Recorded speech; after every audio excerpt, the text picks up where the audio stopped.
Hello, everybody. Welcome to Level Up Circle TV. Thank you guys so much for being here today. So, what are we talking about? I see you guys talking about Against the Grain, of course, because it is a number one international best-selling book. But that is the outcome. That is the outcome of everything that we do here at Level Up. Let me tell you a little story, okay? It all began on a crisp autumn morning. Pay attention to this story because I will ask you questions. When I found myself standing on the edge of a personal and professional precipice, the world has shifted. And like many others, I was caught in a whirlwind of uncertainty. My journey had been an unconventional one, a mix of academia, business ventures, and a relentless desire to empower others. But there was a missing piece, a gap I couldn't ignore anymore.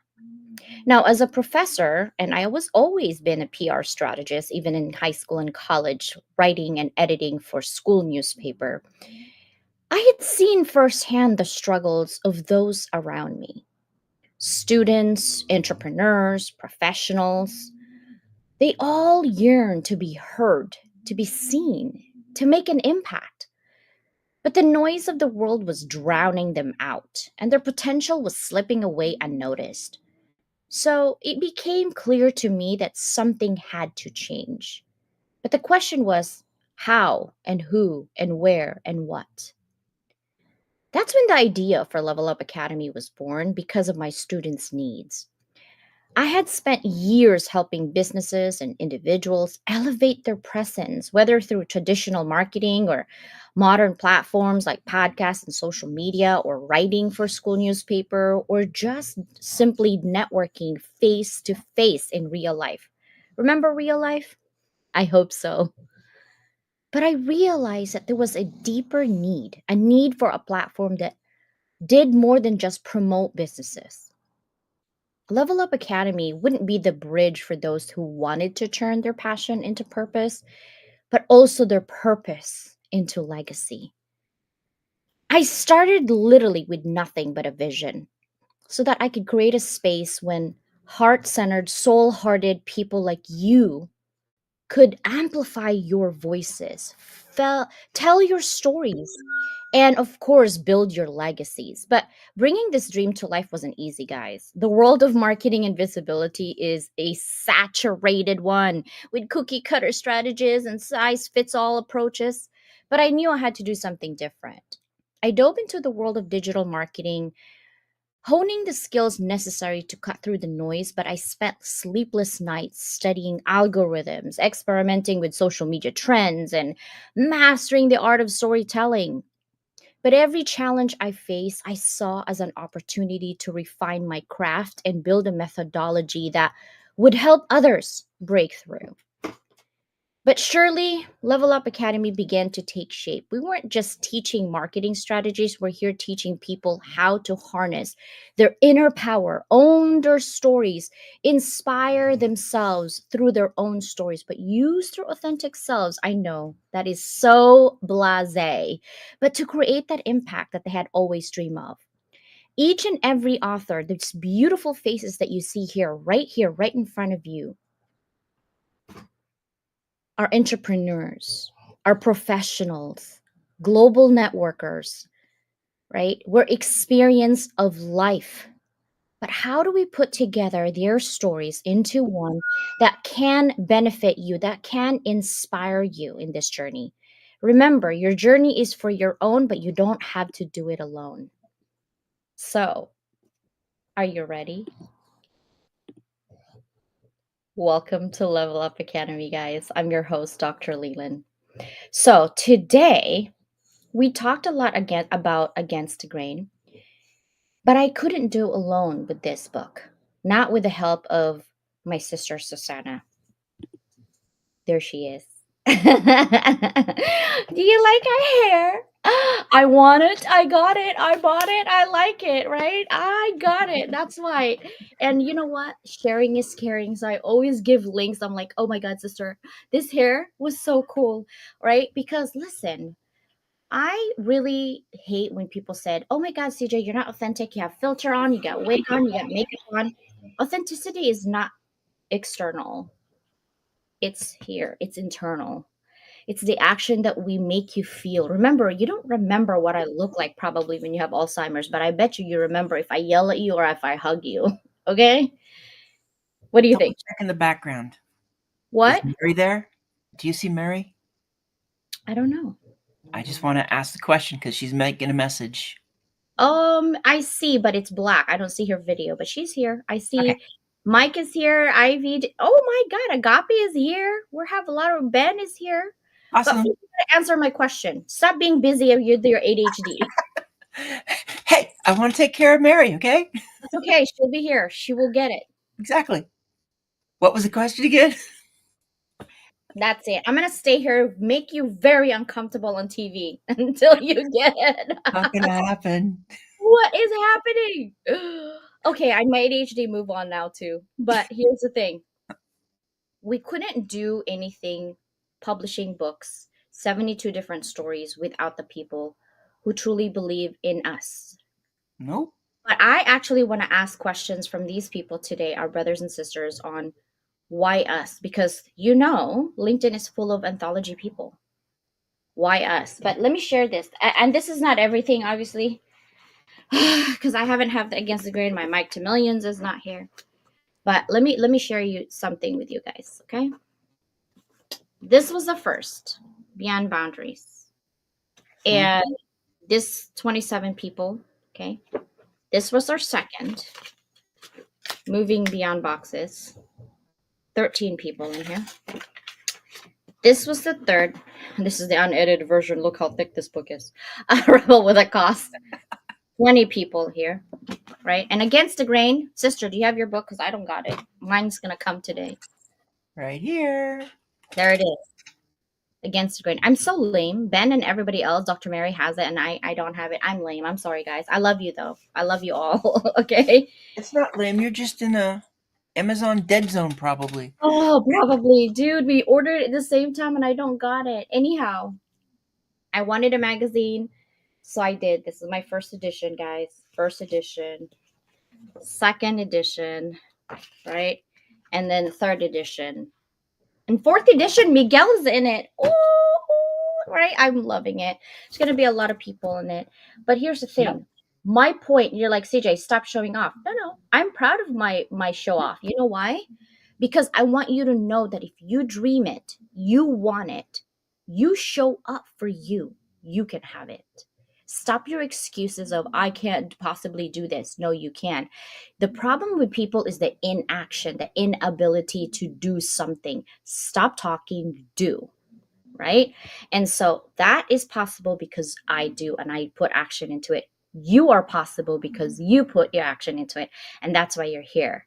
But Mike is a sister. I love the hat. Where's your twin? You're on mute. I think she's back there because this made no sense unless my twin was here. I Right? know she disappeared again. She was here though. She disappeared again. She Oh, said she was gonna pop in to check the video. yeah. Well, I don't know where Oh your well. is, but we have Vanilla Ice in the house. Yep. Drop it. And look up, we have CDV in the house. I'm so glad that you guys are here today. Okay, so I want to actually go back. We're talking the 80s here. Don't worry, I won't make you sing. I won't make you sing. What about in your life? Yay, your twin is here. Oh my God, I'm so sorry. It's been a morning. It's It's all all right. good. See, that's called grit and perseverance. You persevere I and you did. right? That is awesome. There's Agape. Okay, first question, guys. Let's roll it back to 1980s. I was almost saying 1984, but in the 80s somewhere. Oh, Agape, I love your hair. Oh, wait. I need to match that glasses. I kind of like the black too. Susanna has it. How rude. There we go. Here's the thing.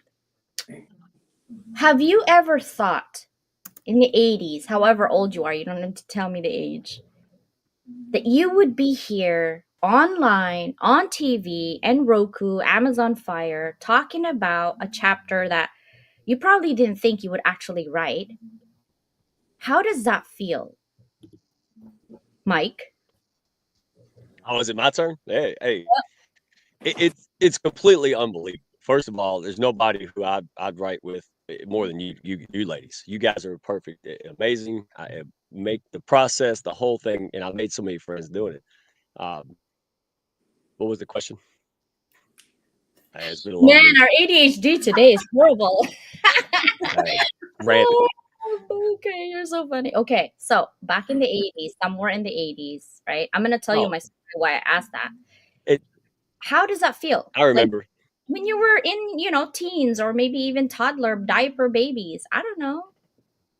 Well, not even then. Just 9 months ago, or 9 years ago, I was just miserable. Worked a job I hated, done stuff I hated, and it was just amazing. And so I look back, not even that far. It's absolutely unbelievable, but it's a testament to what you can do if you're willing to do it. If you're willing to do the hard work, inner work, go out there, journey, figure things out. It's just absolutely. I'm speechless. There you go. I don't even know what to say. What that says it all. I'm just amazed by it, and even more inspired about what will happen. Right, because of the actions, because of the mindset, because of these things. It's just I'm blown away. I couldn't fathom it as a child, or I couldn't even do it 9 years ago to where I'm at. But it was a hard fought journey, and I want people to know that it's not rainbows and lollipops, man. It is. There's a lot of grind, a lot of sacrifice, but it's worth it. Right. And I think that's what I want people to know. Right. If you're not struggling, you're not growing. All right. So that's it. It's unbelievable. Great question. How about you, Ben? Roll the time all the way to the 80s. And get off mute. See, I'm contagious today, man. Woo. I'm sorry.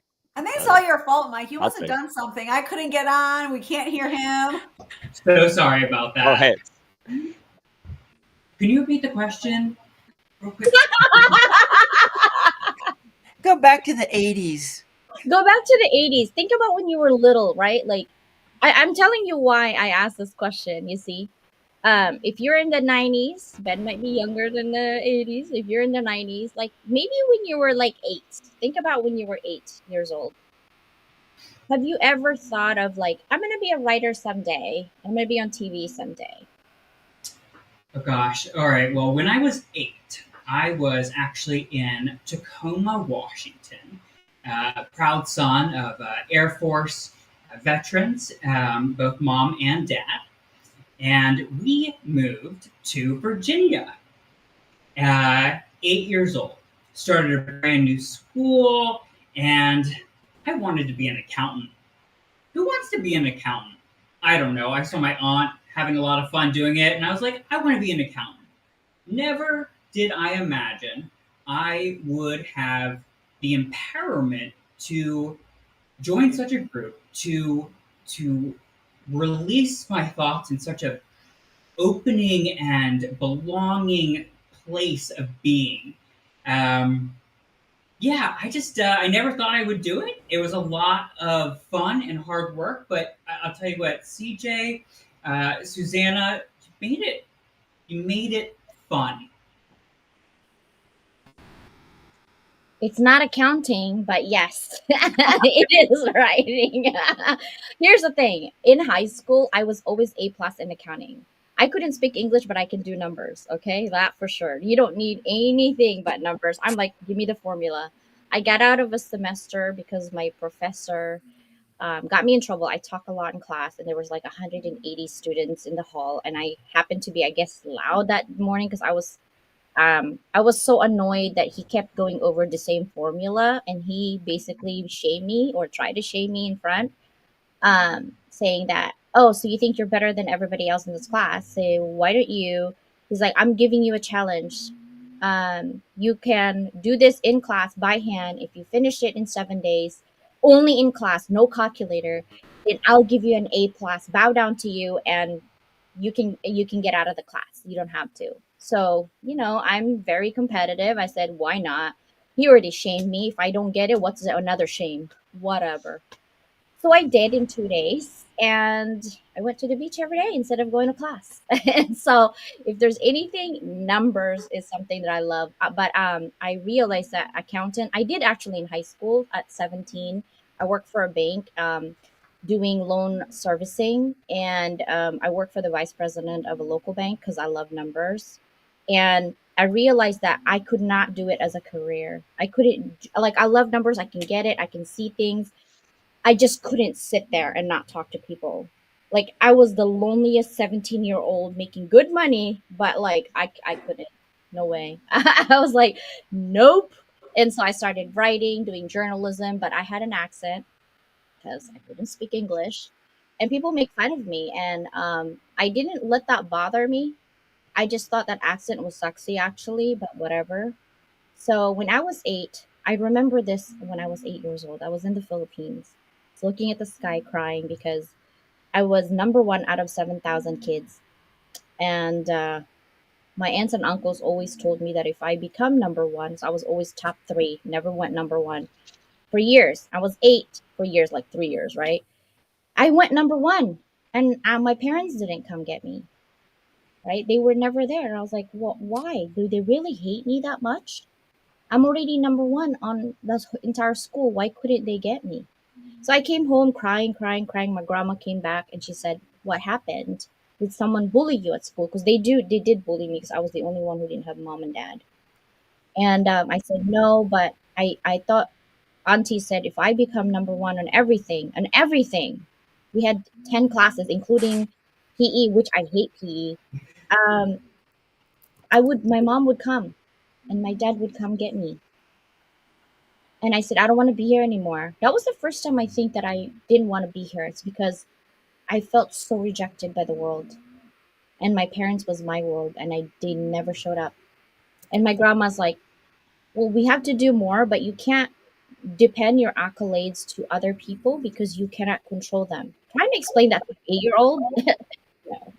So I said, fine, I want ice cream. So she got me ice cream. And Philippines have brownouts. When I talk brownouts, I mean no electricity for days. Okay.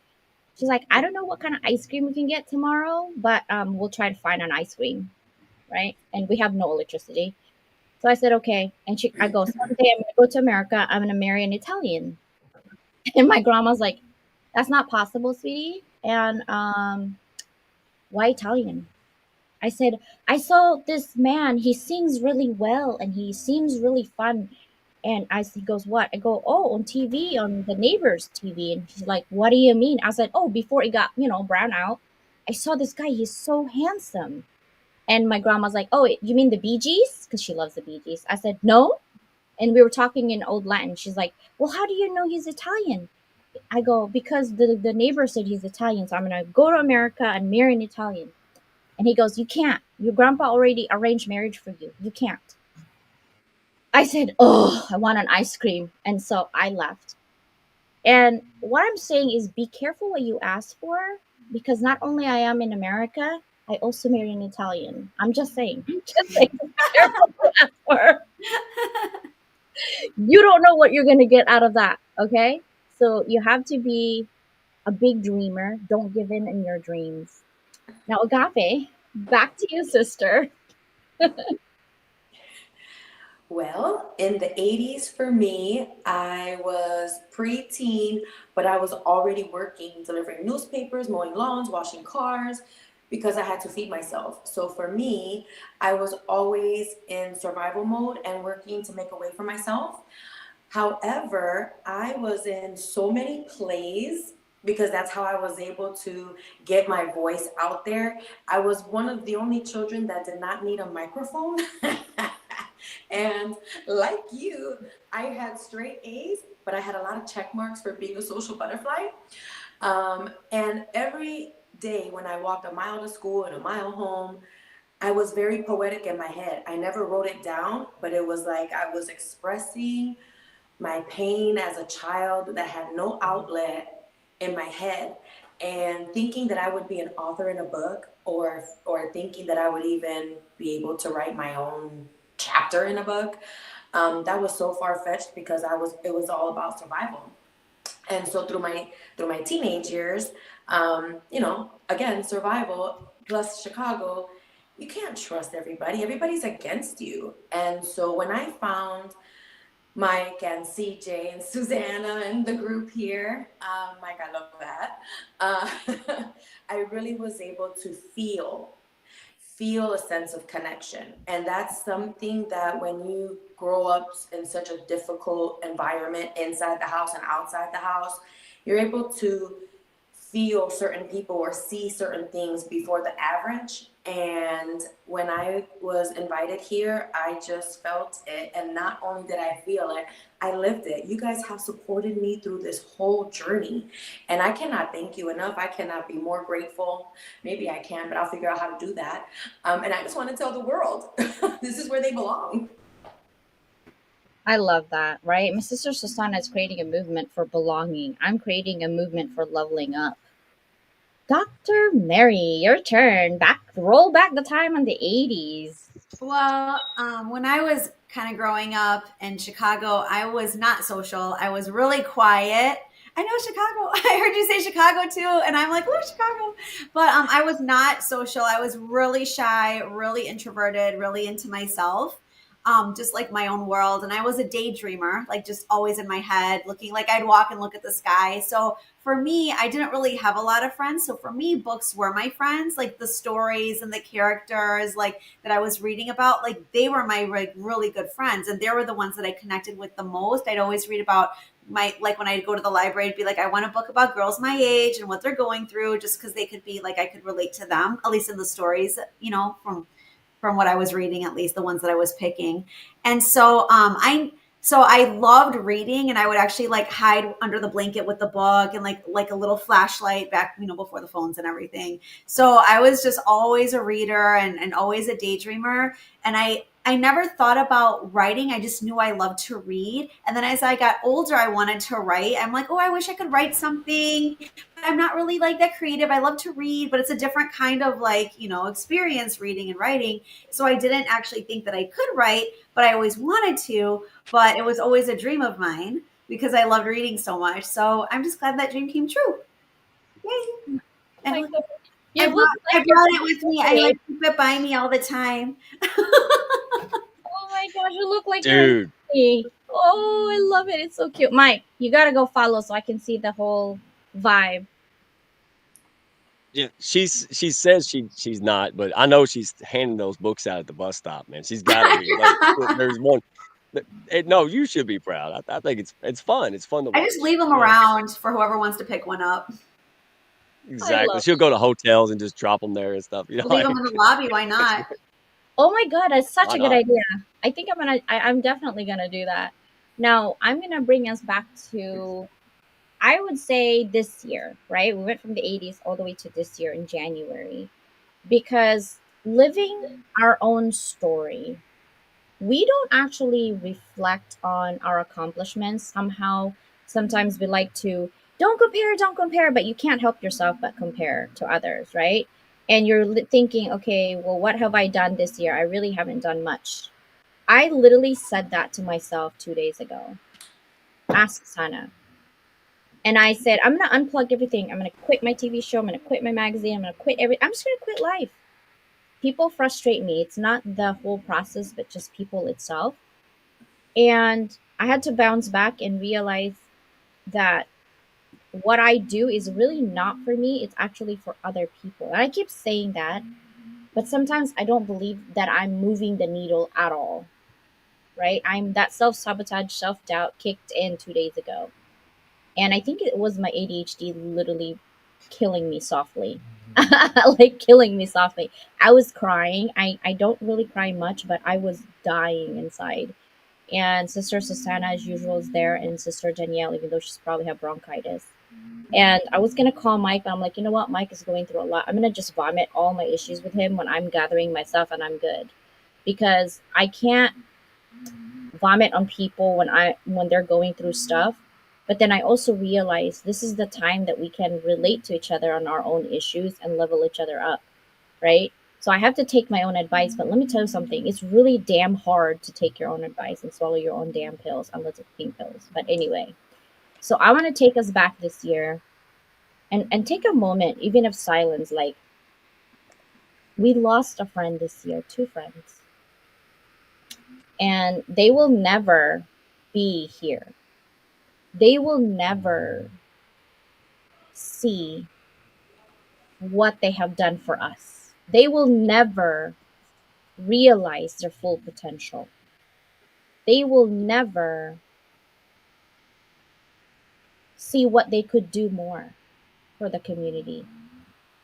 I want us to be happy that we're here together, because tomorrow is not guaranteed. That whatever you're going through today, it's going to be better tomorrow. At least that's the faith and that's the hope. But I'm so grateful that I have met so many amazing brothers and sisters this year and continue that path. Like, Mike, literally, I want you to know this publicly, and I say this all the time with you as well. Like, I know most of these people because of the Hounds of Business community. Because people ask me, why hounds? Why this? Why that? Here's the thing, people will create narratives on the people they don't like. And if you are a fool to listen, that's on you. That the onus is on you, not on any of us. Because you will see the truth, the consistency that's there, right? Ben, I actually found because I'm listening to audio rooms and I didn't like the way he was treated. I don't like unkind people. I don't like bullies. I don't like people who think that they're better than others and start lecturing you, whether it's an audio room or anything. You don't know who I am. I don't even know who I am half of the time, right? So who the heck are you to tell me who I am? It's not going to happen. But I think sometimes the people who don't have that self-confidence yet, when they're told that they're less than, they believe it. And I don't want you to believe that. Mike, thank you so much for believing in me. Thank you so much for carrying me and my sometimes sass and attitude. Like, I literally told Mike, I'm divorcing you in like this because of this. And Mike's like, no, you can't. That's not allowed. um I do have that sisterly, like, I don't like you sometimes, Mike, because of this, or oh, this person, Mike. And Mike's like, okay, calm down, what happened, right? And then I'm like, I'm telling Susanna. Then I go to Susanna, I'm like, sister, this is what's happening right now, and Mike has said this, and it's just like, okay, well, what did he say? I'm like, well, this. I'm like, oh, let me call Mike, right? It's so funny how that family dynamics and friendship actually comes out. But I'm grateful for you for not letting go of my nonsense, right? Once in a while. So thank you. I want to bring this entire year as a grateful heart and a grateful sister. And I don't know what 2025 is going to be like, but I hope it's more of this, less the drama. What do you think? Yeah. Heck yeah. No, thank you for that. It means a lot. Again,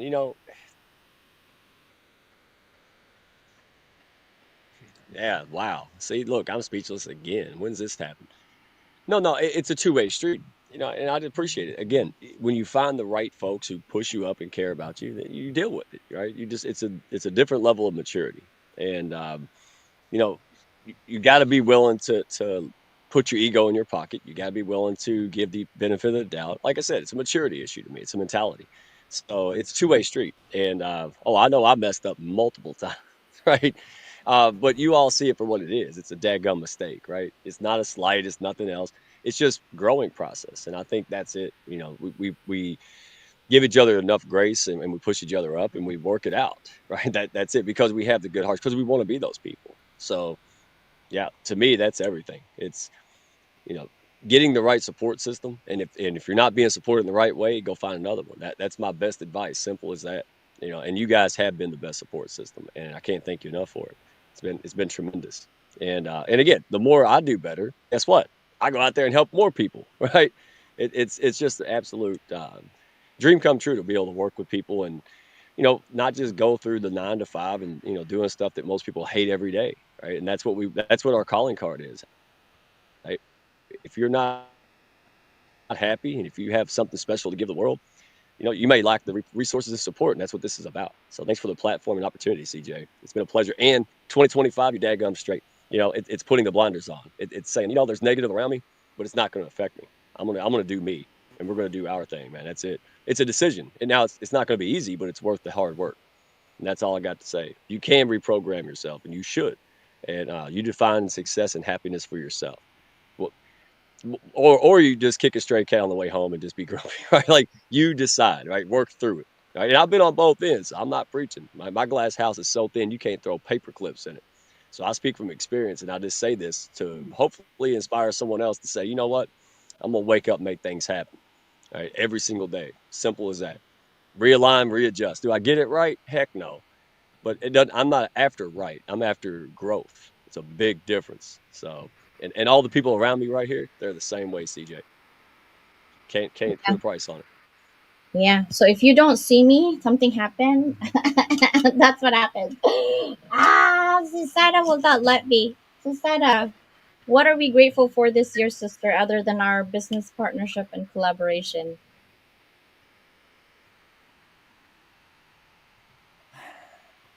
Well, that's so much of it, but really,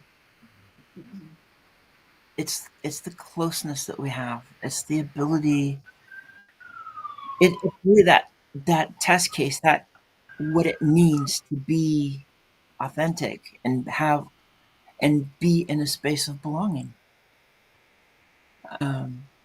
Because there is nobody else out there that I'm willing to open up as much as I will with you.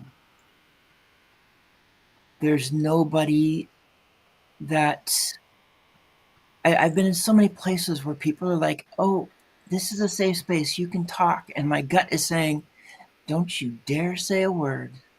And I know that if I open my mouth, it would not be a good situation, because there's something there if I don't feel it. But with you and with Danielle, that is what I am most grateful for, is not only that space of belonging, but in many ways, it's kind of created that case study in a way for me of what belonging really is, to be able to talk belonging as much as I do, be our authentic self, be able to drop the mask, to stop trying to fit in and be what everybody else is trying to tell us to be. I mean, if you want me in the 80s, I was in college, so it's like I got all yous all beat. And I was very alone in the 80s, even though I went into the military. And being in the National Guard, I was also working full time. And it was a family business, but I was very alone through all of that. I got married. I was still alone going into the 90s. I know what it's like to be alone. I know what it's like to spend a half century trying to fit in, because that's what everybody else says. You are this. You're supposed to be that. You're supposed to do this. And when you try to contort to fit these boxes that you don't even belong in, it's impossible. But then when you find that space, and that's what happened, it began last year, but it solidified a year ago when I said yes to Podfest. I mean, the trust was there, the belonging was there, but that was the moment that everything just, it's like, it was done. There's no way I could not tell you. I can tell you I'm not doing well. I can drop emojis, and I know you're there. So you want to talk gratitude? That is the biggest thing for me. Is the first time in my life, I couldn't even do it with my mom. The first time in my life, I just see that I know they got my back, because the words weren't just words, they were actions. And from that point forward, I've never felt safer.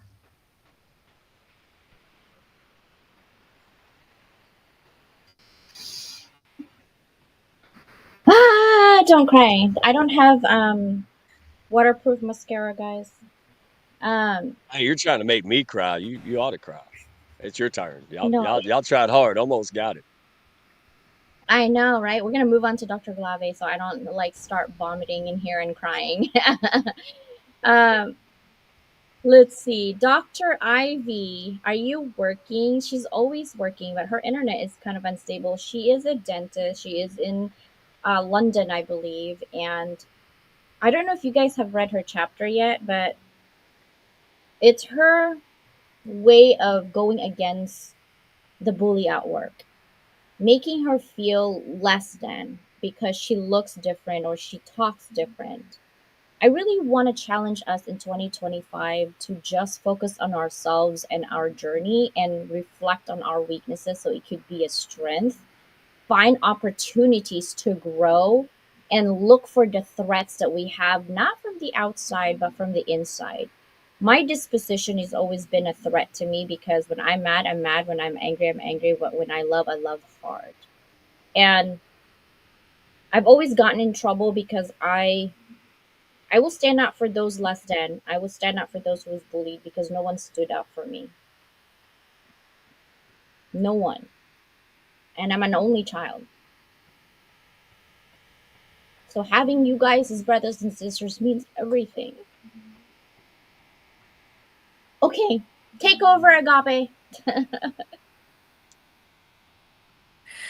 Take over, Agape. Oh my gosh, you're gonna make me cry too, because I'm also an only child and my parents were not around.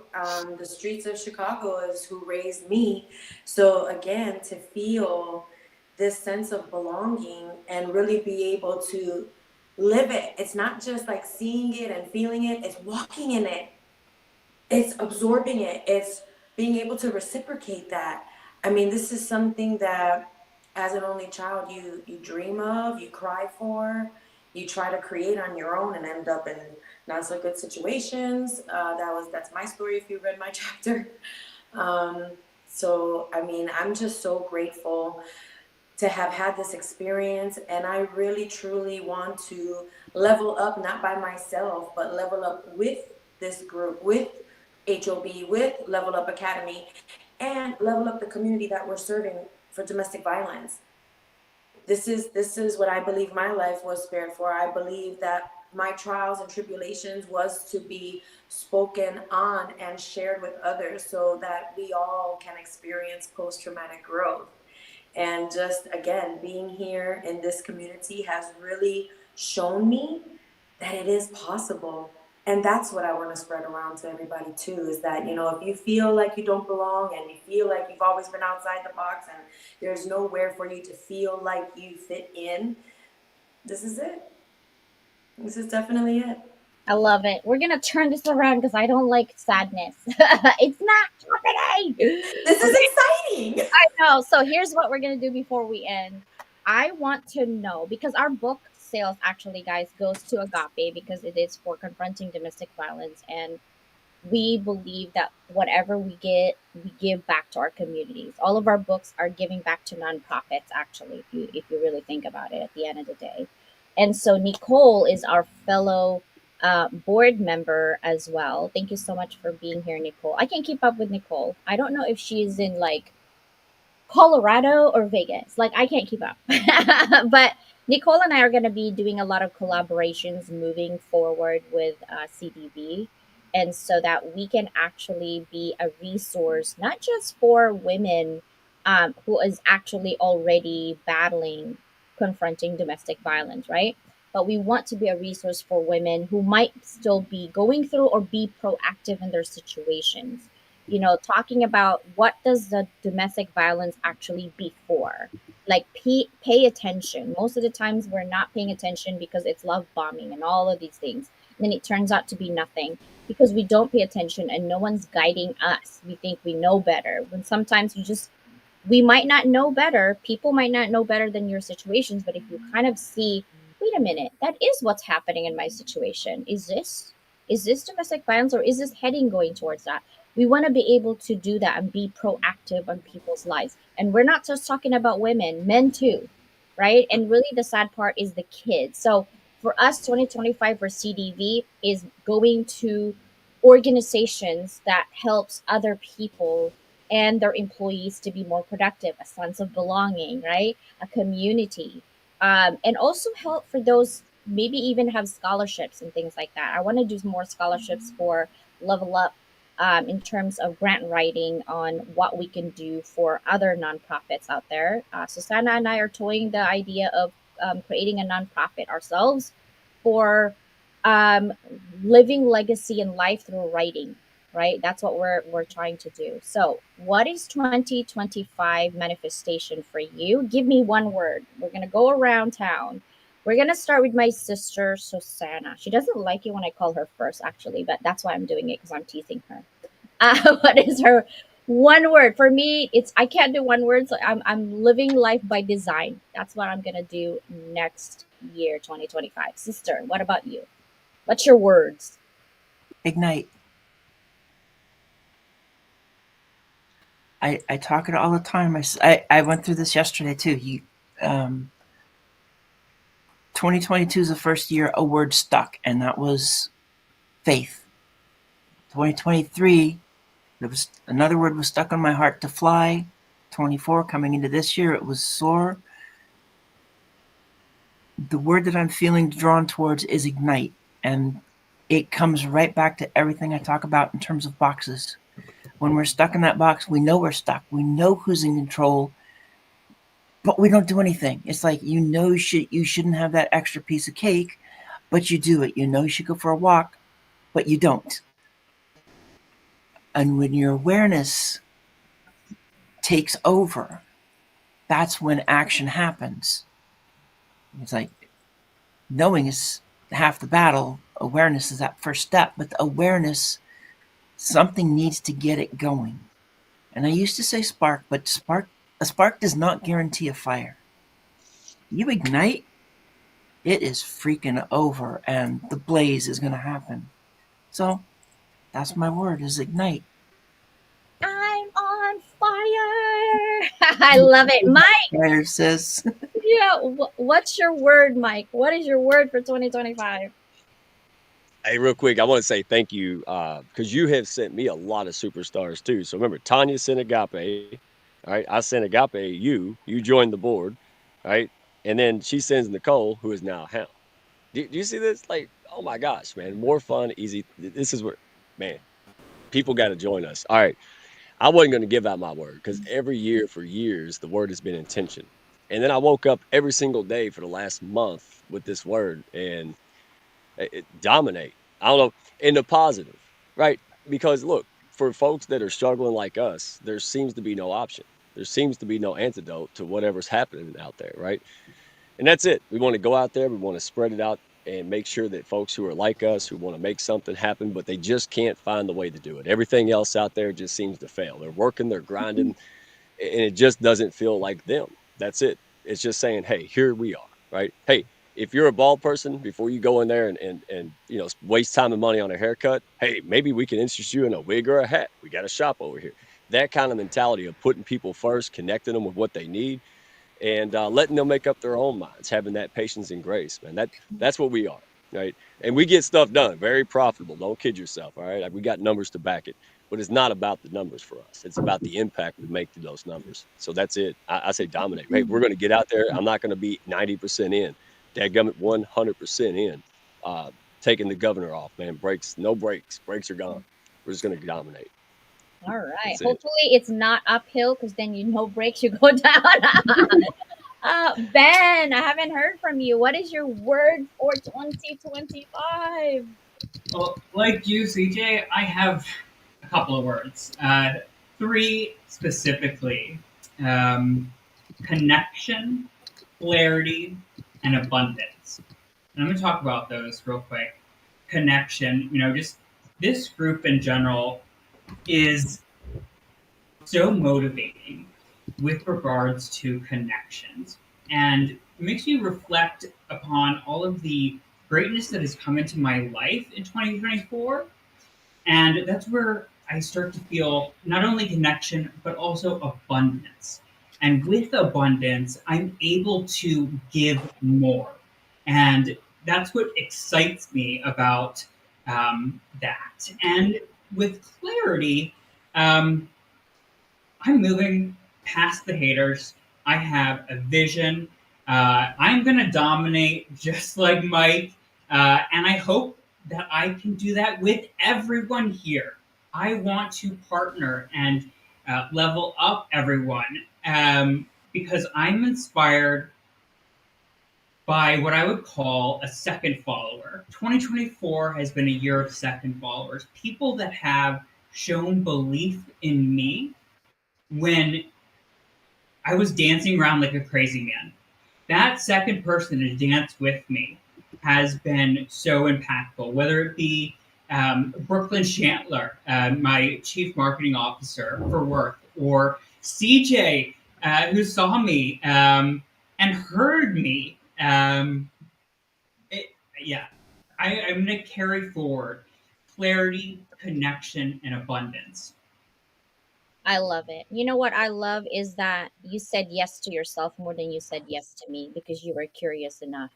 I definitely want more people to be curious enough, and say yes until you say no. But don't say no until you know, right? Dr. Mary! Hopefully Dr. Glavi can speak. What is the word for 2025?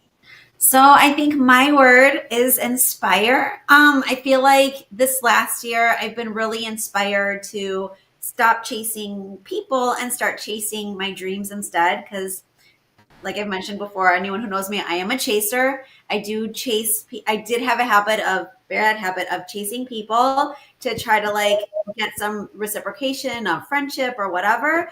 So this year I stopped doing that. I've been inspired to just start chasing my dreams instead. And as I said, I just want to be inspired to keep doing good and spread love and positivity in the world, which is what I like to do, and just kind of just keep being myself and just keep doing what I've been doing. So I'm inspired to just kind of keep following my heart and following my dreams, stop chasing people, start chasing my dreams instead, like I have been, and just to kind of continue that trend on. So I guess inspire. And to be inspired by amazing people like everybody here. I really want to be inspired to do better and be better and just be kind of level up and be just a better person. Just kind of I want to do more good in the world, and just kind of go to the next level. So yeah, that's why inspire is my word. All right. I love that. I'm we need inspired. Yeah, can we have a song for that? Like an inspirational leveling up belonging song. Ooh, let me AI. Maybe I'll ask Keith Cooperman to give me an AI to create songs about that. Yes. All right. So, Agape, what about you? What's your word? Well, I had a long time to think about it while you were going around, so I was excited. Purpose is my word. Everything that I touch and whatever time I'm spending doing something, I want it to be on purpose, with a purpose, for the purpose of serving the community that I serve, which is, domestic violence. So whether that's in the community, in schools, at corporate offices, it does not matter. It is definitely going to be on purpose, with purpose, for a purpose. And that's why I'm not going anywhere.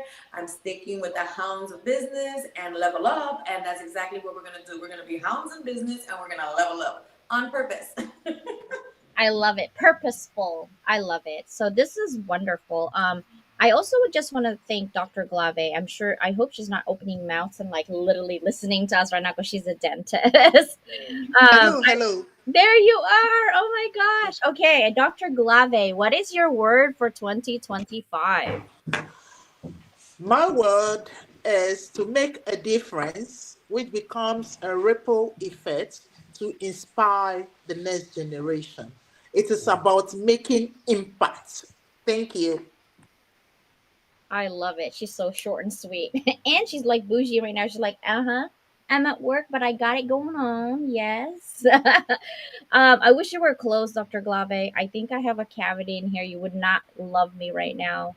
But I love that you turn your pain into purpose, literally, and created your adversity into clarity through the work that you do, not just by being a dentist, right? That's already a lot, but literally writing. She loves poetry, she loves writing, and she said yes to level up more than anybody out there that there's a lot of anthology. So I have a grateful heart. I know you all have a grateful heart, and thank you guys so much for being here and for showing up today. Let's go ahead and live our life against the grain and find our own belonging, even though the world is resisting everything that we do, because we are the world. We're going to make an impact, and we're going to create our own opportunities if it's not out there, and we're going to create our own communities full of purposeful people who's ready to level up because we belong together. I love it.